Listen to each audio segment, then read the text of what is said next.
వీళ్ళ రౌడీజం ఎట్టుంటుందంటే అక్కడ తాగిచ్చడం, మీరు చూసుంటారు, చొక్కాలు ఇప్పేసి రోడ్డు మీద ఎగురుతున్నారు, స్థైర్య విహారం చేస్తున్నారు, రోడ్లు బ్లాక్ చేస్తున్నారు, తాగిన వాడు మైకంలో తెలియకుండా మోటార్ బైక్ను ఒక చేత్తో తిప్పుతున్నాడు. అంటే సర్కస్ చేస్తున్నారు రోడ్ల మీద. ఏ విధంగా లా అండ్ ఆర్డర్ కంట్రోల్ చేయాలి మీరే చెప్పండి. అంటే ఎవరైనా తప్పు చేసే చర్యలు తీసుకోవాలన్నా లేదా అని మిమ్మల్ని అడుగుతున్నా. మా వాడు తప్పు చేస్తేనే నేను అరెస్ట్ చేశాను. గుంటూరులో తెలుగుదేశం కార్యకర్త ఒక ఆడబిడ్డను అవమానించాడని ఇమ్మీడియట్ గా అరెస్ట్ చేసి లోపల పెట్టిన ప్రభుత్వం ఈ ఎన్డీఏ ప్రభుత్వం అని చెప్పి కూడా మీకు తెలియజేస్తున్నా. నేను అడుగుతున్నా, వెస్ట్ గోదావరిలో ఉండే మిమ్మల్ని అందరినీ, మా పోలీస్ ఆఫీసర్ శ్రీకాకుళంలో బందోబస్తుకి వెళ్ళింది. బందోబస్తుకి వెళ్తే ఎందుకు వెళ్ళారు ఈయన అడిగితే, గొడ్డలి పార్టీ అధినేత వెళ్ళాడు. 6 గంటలు. నెక్స్ట్ డే ప్రధానమంత్రి వస్తున్నాడు. ప్రపంచం అంతా ఎదురు చూస్తూ ఉంది. అలాంటి ప్రతిష్టాత్మకమైన కార్యక్రమం రోడ్డు మీద వెళుతూ విన్యాసాలు చేస్తూ 7 గంటలు ఎక్కడికక్కడ రఫా అంటూ ఎన్ని అరాచకాలు చేయాలో చేసే పరిస్థితికి వచ్చారు. కడాన అక్కడ ఒక పోలీస్ ఆఫీసర్ ఉంటే ఆ అమ్మాయిని అందరూ ఇచ్చేసి వాడి మీద చేతులేసి అసభ్యంగా ప్రవర్తించారు, తొక్కి అసభ్యంగా ప్రవర్తించారు. ప్రజలను కాపాడవలసిన పోలీస్ ఆఫీసర్ పైనే ఇలాంటి అసభ్య ప్రవర్తన ఉంటే మా ఆడబిడ్డలకు ఎవరు రక్షణ ఇవ్వాలనో మీరే ఒక్కసారి ఆలోచించిన తమ్ముళ్ళని అడుగుతున్నా. గొడవలు చేయడం, రోడ్డు మీదకి రావడం, విన్యాసాలు చేయడం, రెచ్చగొట్టడం, మళ్ళీ మాట్లాడితే ఈ ప్రభుత్వం కావాలని చేస్తుంది, పోలీసులు కావాలని చేస్తున్నారని మా మీద నెపమేయడం. డిఎస్సీ ఉంది, మీరు చూశారు. నేను అడుగుతున్నా, నేను మొదటి సంతకం పెట్టాను. నేను పవన్ కళ్యాణ్ గారు ఆ రోజు ఆలోచించి ఎన్నికల ముందు చెప్పాం, పేద పిల్లలు ఎవరైతే చదువుకున్నారో నిరుద్యోగులకు ఉద్యోగం ఇస్తాం, మెగా డిఎస్సీ పెడతాం. మొదటి సంతకం పెట్టి 1 సంవత్సరంలో ఉద్యోగాలు ఇస్తామని ఆ ఉద్యోగాలు ఇచ్చాం.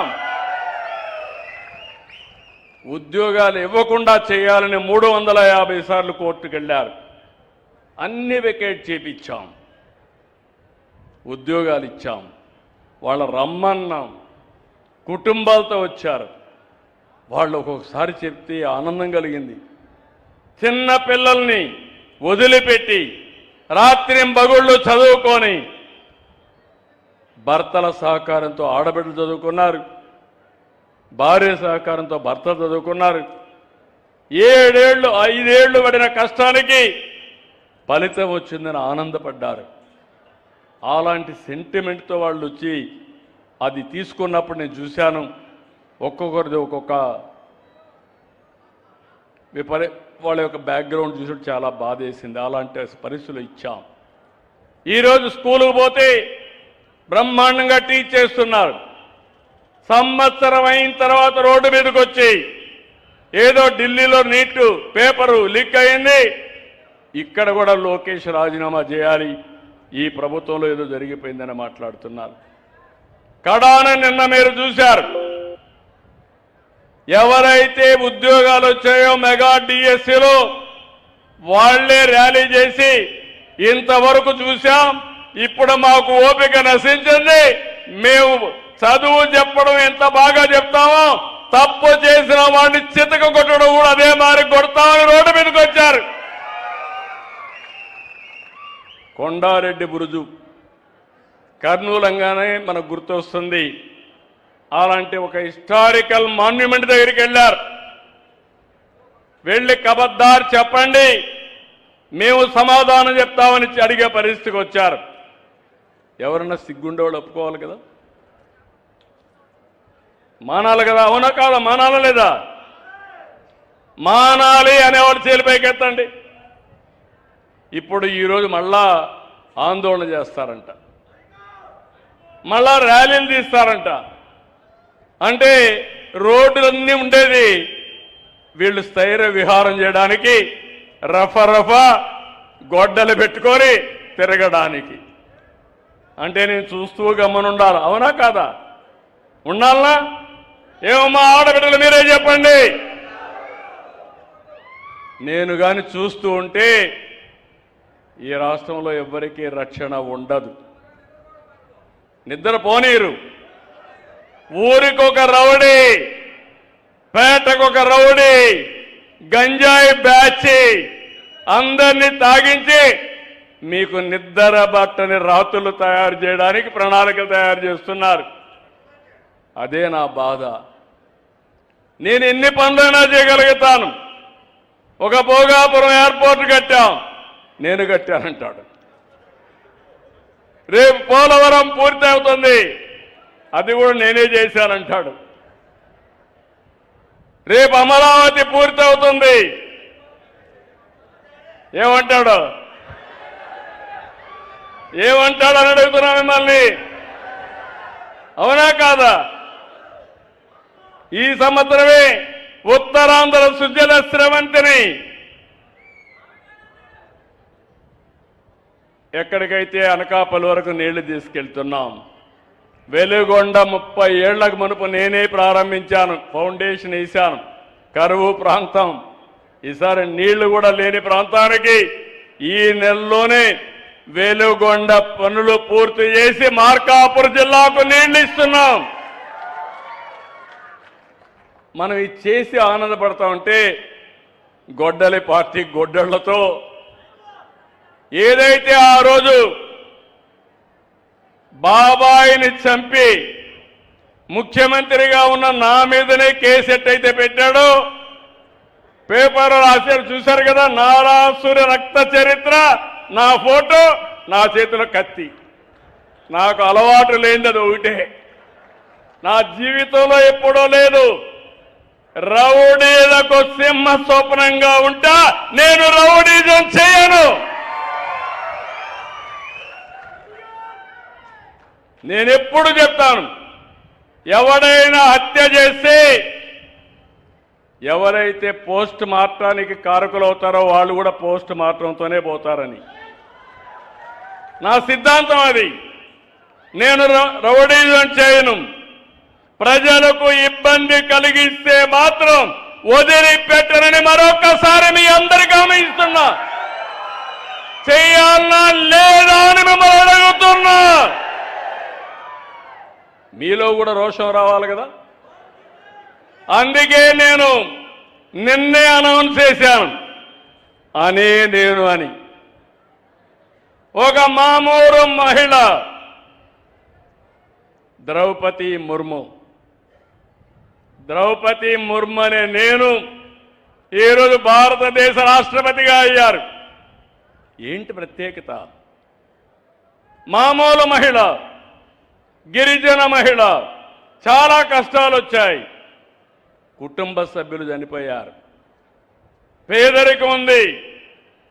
పోస్ట్ గ్రాడ్యుయేషన్ చదువుకొని అంచెలంచెలుగా ఒరిస్సాలో మంత్రి అయ్యి, గవర్నర్ అయ్యి, దేశ అధ్యక్షురాలుగా తయారైంది. ఒక అబ్దుల్ కలాం, ఒక బిఆర్ అంబేద్కర్, ఒక ఎన్టీఆర్, ఒక గాంధీజీ, ఒక నరేంద్ర మోడీ, అందరూ కూడా మామూలు వ్యక్తులే.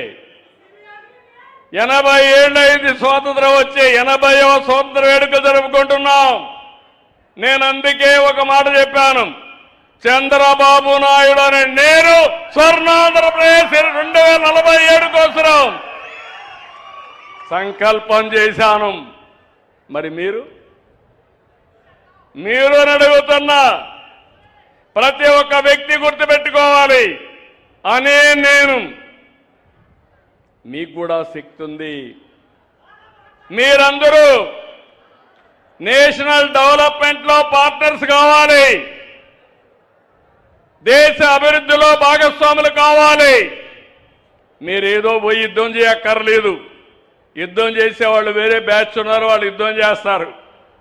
కానీ మీరు చేయాల్సింది, ఒక రైతు ఎరువు తగ్గించి క్రిమి సంహారక మందులు తగ్గించి కెమికల్ ఫెర్టిలైజర్ తగ్గించి బ్రహ్మాండంగా వ్యవసాయం చేస్తే ఏ తమ్ముడు నవ్వుతున్నావు బాగా వ్యవసాయం చేస్తే మీరు కూడా దేశం కోసం పనిచేసినట్టే. ఒక రైతు అక్వా రైతు బాగా మీరు చేపలు పండించి విదేశాలకు ఎగుమతి చేస్తే ఫారిన్ ఎక్స్చేంజ్ రిజర్వ్స్ కానీ సేవ్ చేయగలిగితే సంపాదించగలిగితే అదే నిజమైన దేశభక్తి అని మరొకసారి మీకు విజ్ఞప్తి చేస్తున్నా. అందుకే నేను అడుగుతున్నా మిమ్మల్ని ఏ పనైనా చేయండి. ఒక స్టూడెంట్ బాగా చదువుకుంటే నాలెడ్జ్ సంపాదిస్తే మానవ వనరులుగా తయారవుతారు. బాగా చదువుకున్న వ్యక్తి ఒక స్టార్టప్ కంపెనీ పెట్టి దాని ద్వారా పేరు తీసుకొచ్చి సేవలు అందిస్తే అతను కూడా దేశం కోసం కాంట్రిబ్యూట్ చేసినట్టే. అందుకే విజ్ఞప్తి చేస్తున్నాను, మీరు ఒక సంకల్పం చేయండి. నేను కూడా మీ మారిగానే చిన్నప్పుడు ఒక మారుమూల ప్రాంతమే మాది, 20 ఇళ్ళు కూడా లేవు మా ఊర్లో, 30 ఇళ్ళే. మా ఊరికి రోడ్డు కూడా లేదు. నేను పుట్టినప్పుడు కరెంటు కూడా లేదు. కరెంటు లేని ఊర్లో పుట్టి విద్యుత్ శక్తి సంస్కరణ దేశంలో తీసుకొచ్చిన వ్యక్తిని నేనే మీకు విజ్ఞప్తి చేస్తున్నా. 99లో మొట్టమొదటిసారిగా పవర్ సెక్టర్ రిఫార్మ్స్ తీసుకొచ్చాం. ఈరోజు దేశానికి ఆదర్శమైంది. ఒకప్పుడు కరెంటు లేదు, మీ ఇంటిపైనే సోలార్ ద్వారా కరెంటు తయారు చేసుకునే పరిస్థితికి వస్తున్నారు. ఇది టెక్నాలజీలో మార్పులు. అందుకే నేను ఒక పిలిపించాను. ఈసారి 80వ స్వాతంత్ర దినాన్ని ఘనంగా జరుపుకోవాలి. కుడి చేతిలో జాతీయ జెండా, మీ మనసులో నేను అనే సంకల్పం. సిద్ధమా మీరు? తమిళలో మీరు అది మీరు చెయ్యగలిగితే మీరు సంకల్పం చేయండి. మీ సంకల్పానికి సహకారం అందించే బాధ్యత నాది, మాది. అప్పుడు తిరుగులేదు. భారతదేశం వికసిత్ భారత్, ఆంధ్రప్రదేశ్ స్వర్ణాంధ్ర. రెడీనా? మాటలేనా? దీనికి అడ్డం వచ్చే వాళ్ళని తొలగించుకుంటా పోదామే, సహాయం నిరాకరణ చేసుకుంటూ పోదామే. అప్పుడు ఎవ్వడు ఏమీ చేయలేడు తమ్ముళ్ళు. అందుకే మిమ్మల్ని కోరుతున్నా, మిమ్మల్ని చూస్తే ఎంతైనా చెప్పాలంది కానీ దీనికంటే ఎక్కువ చెప్పలేము. మళ్ళీ అడుగుతున్నా, 6 రోజులే. ఈ రోజుటి నుంచి మీ మనసులో ఉండాలి జాతీయ జెండా, మనసులో సంకల్పం, అజెండా. రెండోది, నేను నా దేశం, దేశ అభివృద్ధిలో మీరు భాగస్వాములే. ఎక్కడున్నా పర్వాలేదు. ఒక చెట్టు నాటండి, చెట్టును పెంచండి. మీకు బాధ్యత ఉంది. ఆక్సిజన్ తీసుకుంటున్నారు, కార్బన్ డయాక్సైడ్ వదిలిపెడుతున్నారు. కార్బన్ డయాక్సైడ్ తీసుకొని మళ్ళా ఆక్సిజన్ ఇచ్చే చెట్టు ఇస్తుంది. అలాంటిది ప్రతి ఒక్కరూ ఒక చెట్టును పెట్టడం, ఆ చెట్టును చూసి మీ సంకల్పాన్ని మళ్ళీ ఒకసారి పునరావృతం చేసుకుంటూ ముందుకు పోవాల్సిన అవసరం ఉంది. ఇక్కడికి వచ్చినప్పుడు కొల్లేరు విషయంలో కూడా అన్ని జాగ్రత్తలు తీసుకుంటున్నాం. తొందరలోనే కొల్లేరు విషయానికి శాశ్వత పరిష్కారం కోసం అన్ని విధాల ప్రయత్నం చేస్తున్నాం. ఇక్కడికి వచ్చిన బ్రీఫ్గా ఒక 5 నిమిషాల్లో నేను చేసే విధానం కూడా మీకు ఒకసారి చెప్తాను. మా ఆఫీసర్లు ఉన్నారు, నాకు 2, మేమంతా కూడా రాజకీయ టీం ఒకటైతే అధికార టీం కూడా ఉంది. ఇక్కడే కలెక్టర్ గారు ఉన్నారు. నేను ప్రతిరోజు ఏ వ్యక్తి ఎట్లా పనిచేశాడో సమాచారం తెప్పిస్తానే ఉంటాను. 2 ఏళ్ల నుంచి చేస్తున్నా. ఇయర్లీ డేటా ఒకసారి చూస్తే ఏలూరు జిల్లా రాష్ట్రంలో 12వ ర్యాంకులో ఉన్నాం. ఇప్పుడు కొత్తగా ఆగస్టు నుంచి చూస్తే 9వ ర్యాంక్ రాష్ట్రానికి వచ్చారు. కైకలూరు మొన్నటి వరకు 71లో ఉంది. ఇప్పుడు కొద్దిగా స్లిప్ అయ్యారు, 130కి వెళ్ళారు. రాష్ట్రంలో 175 కాన్స్టిట్యూన్సీలో 130కి వచ్చారు. ఇక్కడ గ్రూపుల వారిగా ఉంది, వాళ్ళు రమ్మంటున్నా. ఎస్హెచ్జి మెప్మా ఇక్కడ మున్సిపాలిటీ లేవనుకుంటా. ఉన్నాయా మున్సిపాలిటీలో? మున్సిపాలిటీలు లేవు కాబట్టి జిల్లాలో ఉన్నాయి. జిల్లాలో కూడా ఒకసారి ఐడియా ఇస్తే ఊరికి వాళ్ళు రమ్మనడం లేదు. జిల్లాలో ఐడియా ఇస్తే అర్బన్ ఏరియాస్ కొంచెం పూర్గా ఉన్నాయి. ఇక్కడ కలెక్టర్ గారు చెప్తున్నా, ఇవన్నీ ఇంప్రూవ్ చేసుకోవాల్సిన అవసరం ఉంది. జవాబుదారీతనం వచ్చినప్పుడు ఇవి ఇంప్రూవ్ చేసుకోవాలి. రెండోది గ్రామీణ ప్రాంతం, డ్రింకింగ్ వాటర్, అన్నా క్యాంటీన్, డాక్రా, రోడ్ల మీద గుంతలు పడిన రోడ్లు, వీధి దీపాలు, సాలిడ్ వేస్ట్ మేనేజ్మెంట్. వీళ్ళున్నారా? వీళ్ళు రండి. కమ్ ఆఫీసర్స్, ఆల్ ఆఫీసర్స్, పిలిచిన వాళ్ళందరూ రావాలి. మెప్మా, డాక్రా, డ్రింకింగ్ వాటర్, పైకి రండి. బాగా చేస్తే మిమ్మల్ని అభినందిస్తాను. ప్రజలు కూడా మీకు చప్పట్లు కొట్టి హర్షధ్వానాలతో మిమ్మల్ని ఆకాశానికి ఎత్తారు. ఇక్కడ గ్రామీణ ప్రాంతాల్లో మీరు చూస్తే డ్రింకింగ్ వాటర్ బాగా ఇస్తుంది. ఎవరు డ్రింకింగ్ వాటర్? ఎవరు? నువ్వేనాయా? బాగా చేస్తున్నావా? 6%, ఇప్పుడు కూడా 6%. త్రాగునీరు బాగా ప్రొవైడ్ చేస్తున్నారు, రాష్ట్రం కంటే మెరుగ్గా చేస్తున్నారు. గట్టిగా చప్పట్లు కొట్టి అభినందించండి. డ్రింకింగ్ వాటర్ అయితే రాష్ట్రం కంటే మెరుగ్గా ఉంది, ఇంకా చేయాల్సి ఉండొచ్చు కానీ ఉంది. వీధి దీపాలు మొన్నటి వరకు బెటర్గా ఉంది, ఇప్పుడు ఇంకా డల్ అయ్యావు. Be clear. అదే మరిగా ఇప్పుడు ఇంప్రూవ్ అయ్యావు. మొన్నటి వరకు 2.17 అన్నా క్యాంటీన్, అది వీధి దీపాలు అయితే 1.02, 0.46కి వచ్చావు.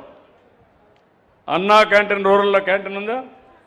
ఏంటమ్మా మొన్నటి వరకు మైనస్లో ఉన్నావు, 2.17, ఇప్పుడు 4.77 పాజిటివ్ ఉన్నావు. ఇంకా ఇంప్రూవ్ చేసుకోవాలి.